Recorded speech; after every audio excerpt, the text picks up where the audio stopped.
You were against same-sex marriage. Now you're for it. You defended President Obama's immigration policies. Now you say they're too harsh. You supported his trade deal dozens of times. You even called it the gold standard. Now, suddenly last week, you're against it. Will you say anything to get elected? Well, actually, I have been very consistent over the course of my entire life. I have always fought for the same values and principles. Do you think New York State should recognize gay marriage? No. No. Okay. I believe that marriage is not just a bond, but a sacred bond between a man and a woman. I have not supported same-sex marriage. I have supported civil partnerships and contractual relationships. I support marriage for lesbian and gay couples. I support it personally and as a matter of policy and law. So you're saying your opinion on gay marriage changed, or you changed your mind? You know, I have to say, I think you are being very persistent, but you are playing with my words and playing with what is such an I'm just trying to clarify issue. So I can understand. No, I don't think you are trying to clarify. I think you're trying to say that, you know, I used to be opposed and now I'm in favor and I did it for political reasons, and that's just flat wrong. So let me just state what I feel like you are implying and repudiate it.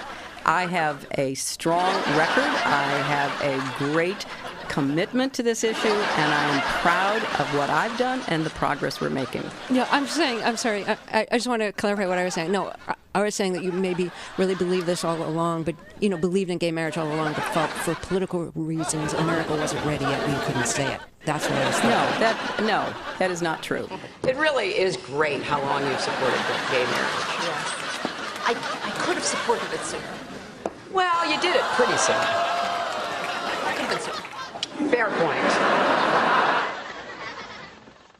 Just in July, New Hampshire, you told the crowd you, quote, take a backseat to no one when it comes to progressive values. I take a backseat to no one when it comes to my record of standing up and fighting for progressive values. Last month in Ohio, you said you plead guilty to, quote, being kind of moderate and center. Do you change your political identity based on who you're talking to? No, I think that, like most people that I know, I have a range of views, but they are rooted in my values and my experience. You know, I get accused of being kind of moderate and center. I plead guilty. Just for the record, are you a progressive or are you a moderate? I'm a progressive. Going through the emails, there were over 60,000 in total sent and received. About half were work-related and went to the State Department, and about half were personal, that were not in any way related to my work. When you speak to the public, you say, I turn over everything.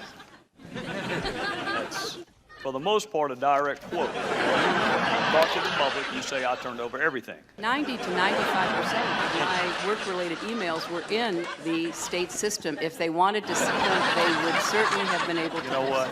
That is maybe the 10th time you have cited that figure today. It is. And I have not heard anyone other than you ever cite that figure. Who told you that 90 to 95% of your emails were in the State Department system? Who told you that? We learned that from the State Department in their analysis of the emails that were already on the system. The Inspector General report found that less than 1% of State Department emails, record emails, were captured. So they give a number of less than 1%, and you give a number of 90%.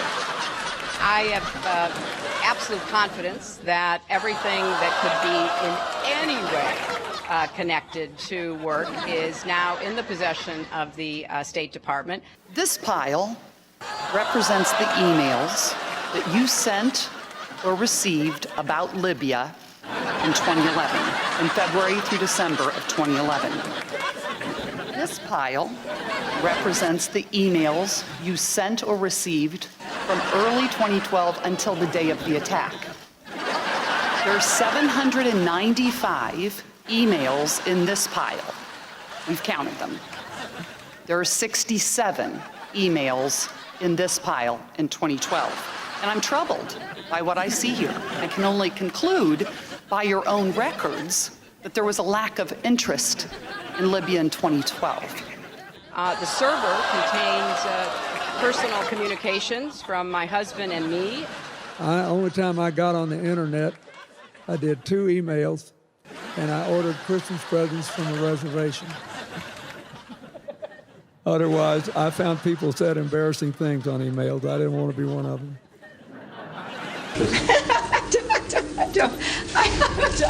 I mean, and how many angels dance on the head of a pin? I have really nothing to. I mean, how do you answer that? I represented Wall Street as a senator from New York, and I went to Wall Street in December of 2007, before the big crash that we had, and I basically said, cut it out. Quit foreclosing on homes. Quit engaging in these kinds of speculative behaviors. Now, who's exactly to blame for the housing crisis? I think there's plenty of blame to go around. Home buyers who paid extra fees to avoid documenting their income should have known they were getting in over their heads. Of course, we have to deal with the problem that the banks are still too big to fail. We can never let the American taxpayer and middle-class families ever have to bail out the kind of speculative behavior that we saw. But we also have to worry about some of the other players. AIG, a big insurance company, Lehman Brothers, an investment bank. There's this whole area called shadow banking. That's where the experts tell me the next potential problem could come from. So I'm with both Senator Sanders and Governor O'Malley in putting a lot of attention onto the banks. And the plan that I have put forward would actually empower regulators to break up big banks. I represented New York, and I represented New York on 9/11. When we were attacked, where were we attacked? We were attacked in downtown Manhattan, where Wall Street is. I did spend a whole lot of time and effort helping them rebuild. That was good for New York, it was good for the economy, and it was a way to rebuke the terrorists who had attacked our country. 9/11 was bad. I agree with that. Time and time again, you hear one thing in speeches, and then you see a campaign that has the worst kind of tactics, reminiscent of the same sort of Republican attacks on Democrats.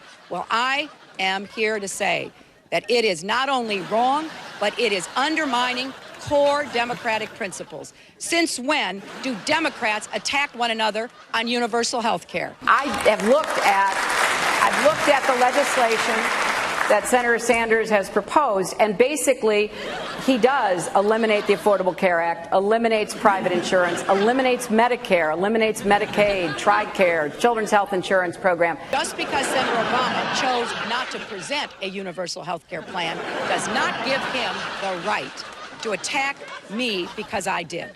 So let's have a real campaign. Enough with the speeches and the big rallies and then using tactics that are right out of Karl Rove's playbook. This is wrong, and every Democrat should be outraged. The Democratic Party in the United States worked since Harry Truman to get the Affordable Care Act passed. So shame on you, Barack Obama. It is time you ran a campaign consistent with your messages in public. Hillary Clinton's attempt to tout her foreign policy experience hounded her again on the campaign trail today. I made a mistake in describing it. She claimed she misspoke last week and was sleep-deprived when she described landing under sniper fire in Tuzla, Bosnia, something that didn't happen.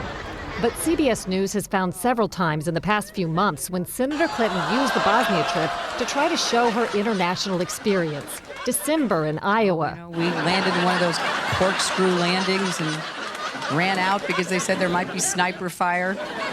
I don't remember anybody offering me tea on the tarmac when that was happening. Then in February. The welcoming ceremony had to be moved inside because of sniper fire. And last week. I remember landing under sniper fire. We basically were told to run to our cars. Now that is what happened. Differing accounts of your trip to Bosnia, and I'm wondering if you can clarify. I know you recall, ducking under sniper fire, and Sinbad, in his account, who's on the trip, he said that the most dangerous part was remembering where he was going to eat next. He's a comedian. So you actually recall, hearing gunfire, and were you when we were flying into Bosnia, we came in a evasive maneuver. There was no greeting ceremony, and we basically were told to run to our cars. Now that is what happened. After CBS News video showed what really happened when she landed and greeted officials, Senator Clinton maintained there were risks, but explained to the Philadelphia Daily News why she was seen on the Bosnian tarmac greeting a young child if it was really so dangerous. I was also told that the greeting ceremony had been moved away from the tarmac, but that there was this 8-year-old girl, and I said, well, I can't rush by her. I've got to at least greet her. So I greeted her, I took her stuff, and I left. Now that's my memory. Good to see you. Once again, her memory doesn't match our videotape. She and her daughter Chelsea lingered on the tarmac to greet U.S. military officials, took photos. There was the group of 7th graders on the tarmac, too. And then Senator Clinton walked to the armored vehicle where she did eventually duck and enter.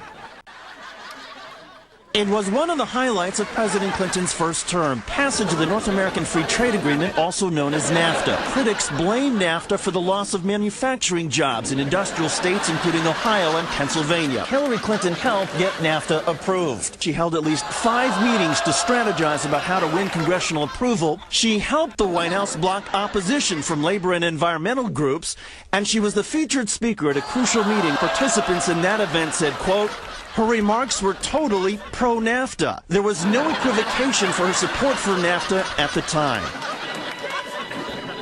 You know, I have been a critic of NAFTA from the very beginning. My concerns about NAFTA expressed years ago have been well documented and verified. I didn't have a public position on it. I have spoken consistently against NAFTA. And if you look at what I have been saying, it has been consistent. I have been consistent. You can go back and look at from the very beginning. I was one of the voices in the administration warning about NAFTA. You said it was good on balance for New York and America in 2004, and now you're in Ohio, and your words are much different, Senator. The record is very clear. Well, you don't have all the record because you can go back and look at what I've said consistently. Oh, I think that everybody is in favor of free and fair trade, and I think that NAFTA is proving its worth. I think on balance, NAFTA has been good for New York and America. Was NAFTA a mistake? NAFTA was a mistake to the extent that it did not deliver on what we had hoped it would. Your opponents are saying that that's really part of a larger pattern with you, that you often avoid taking firm positions on controversial issues.